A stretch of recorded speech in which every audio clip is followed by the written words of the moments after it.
মাঝে আর একদিন বাকি, এরপরই দেবশিল্পী বিশ্বকর্মার আরাধনায় ব্রতী হবেন রাজ্যবাসী।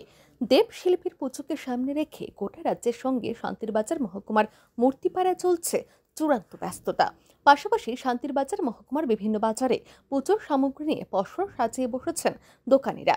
এদিন শান্তিরবাজার মহকুমার মূর্তিপাড়ার বিভিন্ন মৃৎশিল্পীদের সঙ্গে কথা বলে জানা গেছে, সম্প্রতি বন্যার ফলে অনেকটা ক্ষতিগ্রস্ত হয়েছেন তারা। চাহিদা মতো পাচ্ছে না মূর্তি তৈরির বিভিন্ন সামগ্রী।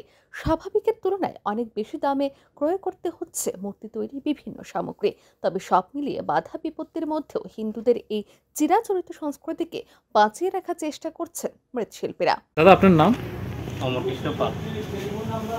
আচ্ছা, কত বছর ধরে আপনি এই মূর্তি তৈরিতে মৃৎশিল্পী হিসাবে কাজ করছেন? তো আজকে প্রায় 15 বছর ধরে। 15 বছর ধরে। এবার কি মূর্তি আগের থেকে বেশি তৈরি করেছেন না কম? আগের থেকে অনেক কম তৈরি করছি। কেন তৈরি করছি যে প্লাটে অনেকে পূজা করতো না, এরকম ক্ষয়ক্ষতি হয়েছে মানুষের। তা আমরাও অনেক লস হয়েছে, বর্ষার কারণে কাজ করতে অসুবিধা হয়েছে, সেই কারণে একটু কমে বানাচ্ছি। এখন জিনিসের মূল্যবৃদ্ধি কেমন দেখছেন? জিনিসের মূল্যবৃদ্ধি অনেক বেশি, হয়তো ফ্যাক্টরি অনেকের ডুবিয়ে গেছে, পাইছি না এখন।